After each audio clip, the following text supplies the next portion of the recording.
But you know what? The Republicans have to get tougher.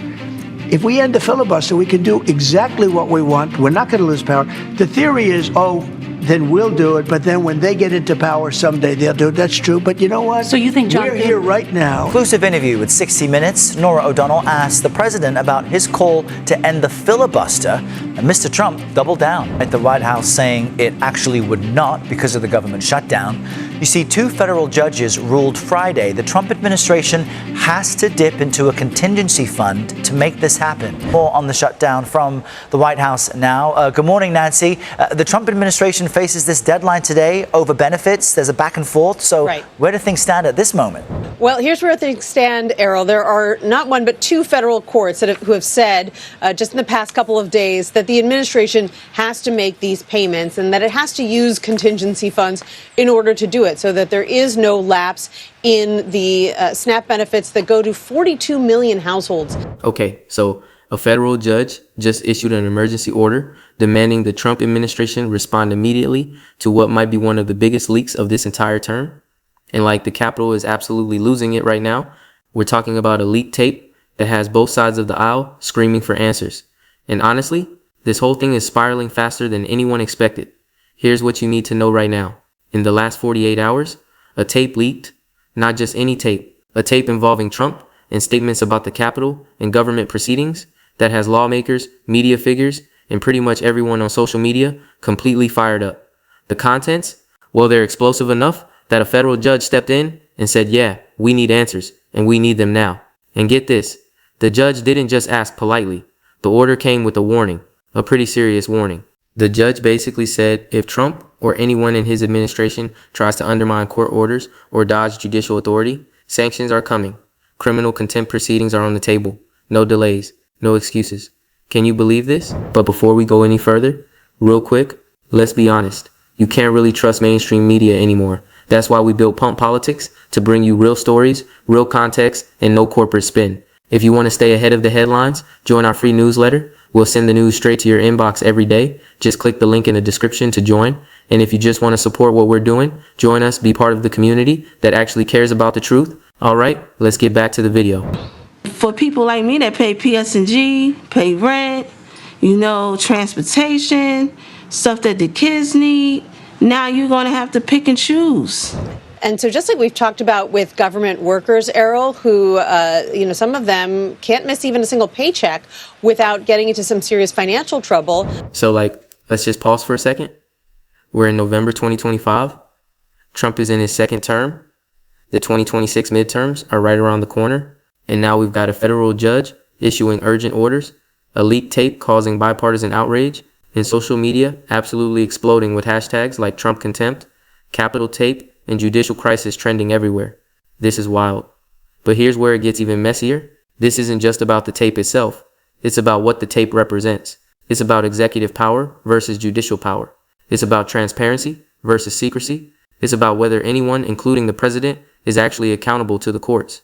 And yeah, it's about the 2026 elections, because everything is about the elections now. Now, before we dive deep into what's actually on this tape and why it matters so much, let me just say this. The media coverage on this has been all over the place. Some outlets are calling this the biggest scandal of Trump's second term. Others are downplaying it as political theater. And then, then there's the BBC situation, which we absolutely need to talk about because it adds a whole other layer to this mess. So apparently, and this is according to UK officials, BBC staff were accused of doctoring Trump's speech related to the Capitol. Yeah, doctoring it.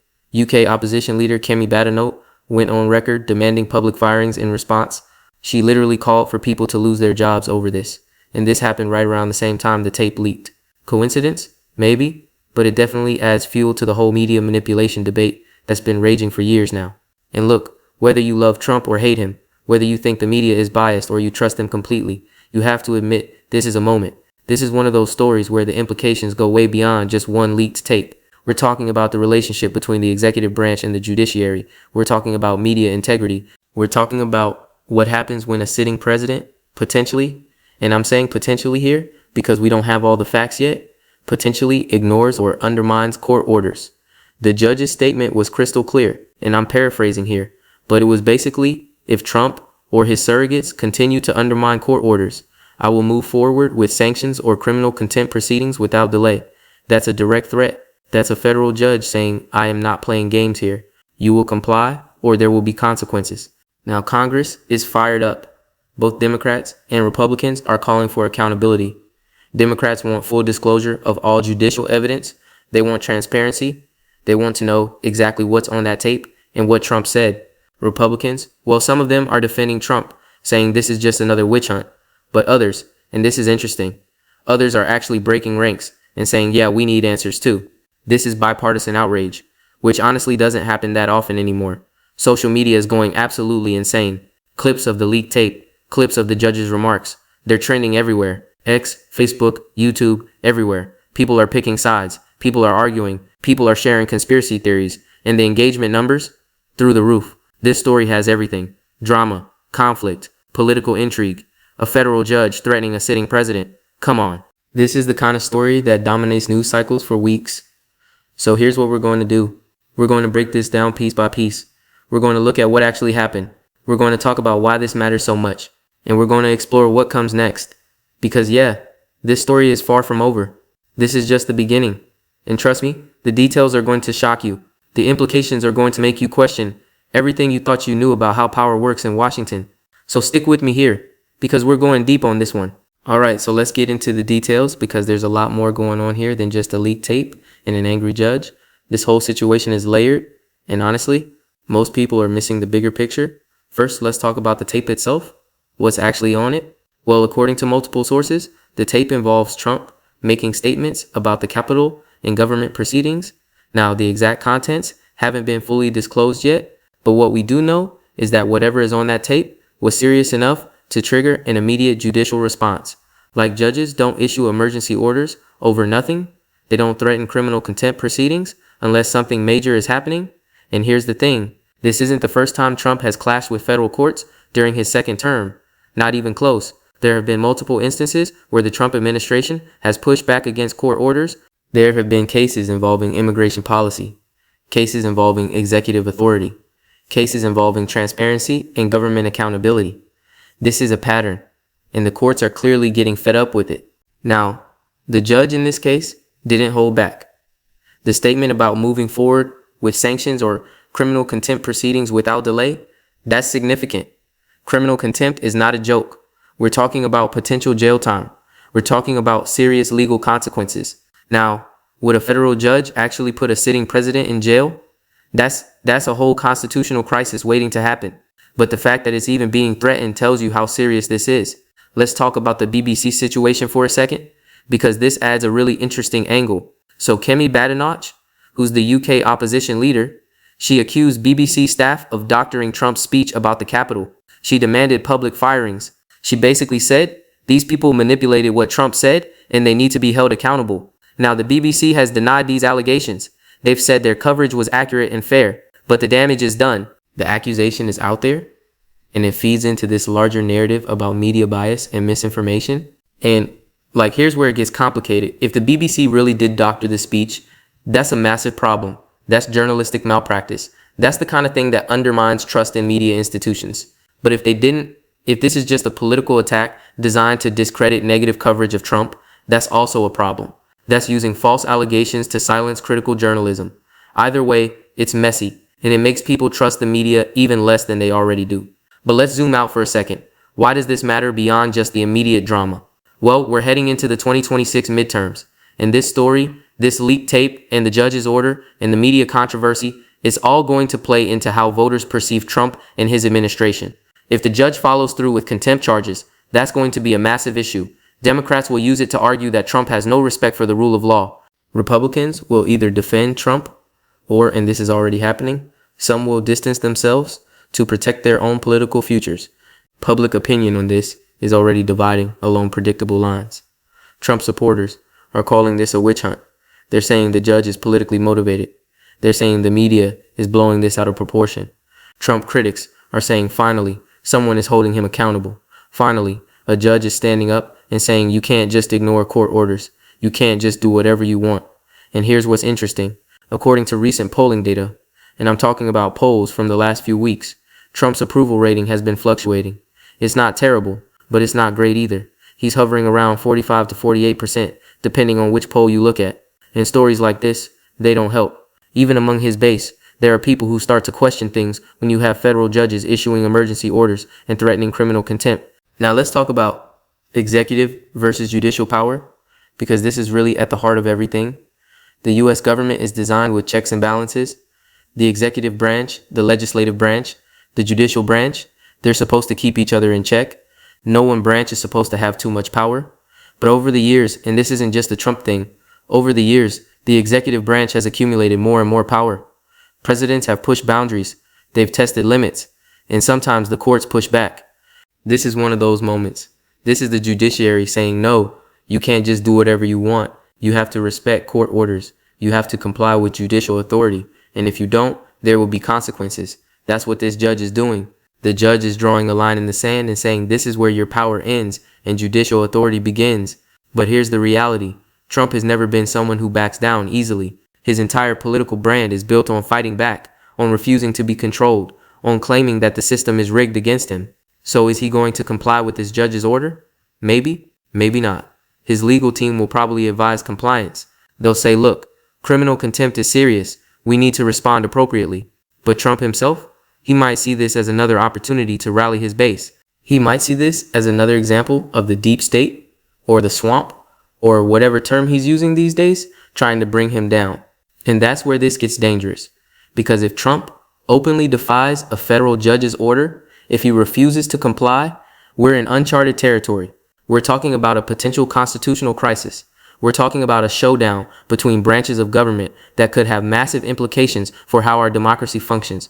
Are you kidding me? This could literally reshape American government as we know it. Let's also talk about the media's role in all of this, because whether it's the BBC doctoring allegations or just the general coverage of this story, media integrity is absolutely on trial here. People don't trust the media like they used to. And stories like this, where there are accusations of manipulation and bias, they make it worse. If you're on the left, you think Fox News and right-wing outlets are propaganda machines. If you're on the right, you think CNN and MSNBC and outlets like that are just trying to destroy Trump at every turn. Nobody trusts anybody anymore. And social media makes it worse, because now anyone can be a journalist. Anyone can share clips and screenshots and hot takes. And the algorithms reward engagement, not accuracy. So the most outrageous takes, the most polarizing opinions, those are what get amplified. Nuance dies, context disappears, and everyone just retreats further into their own echo chambers. The viral nature of this scandal is unprecedented. We're talking millions of views. We're talking trending topics that stay at number one for days. The engagement metrics are off the charts, and that creates its own momentum. The more people talk about it, the bigger it gets. The more people talk about it, it's a cycle that feeds itself. So where does that leave us? Well, we've got a leaked tape. We've got a federal judge issuing an emergency order. We've got bipartisan outrage in Congress. We've got media controversy. We've got social media going crazy. And we've got a president who, based on his track record, is probably going to fight this every step of the way. This is not going to be resolved quickly. This is going to drag on, and it's going to get uglier before it gets better. The institutional implications here are massive.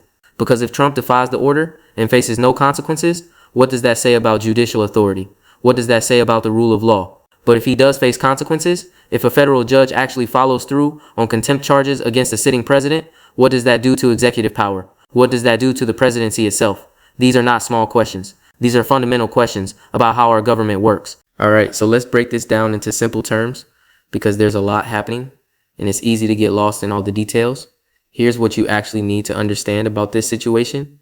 Point number one, the leak tape is a big deal. Like, regardless of where you stand politically, when a tape leaks that involves a sitting president making statements about the Capitol and government proceedings, that's significant.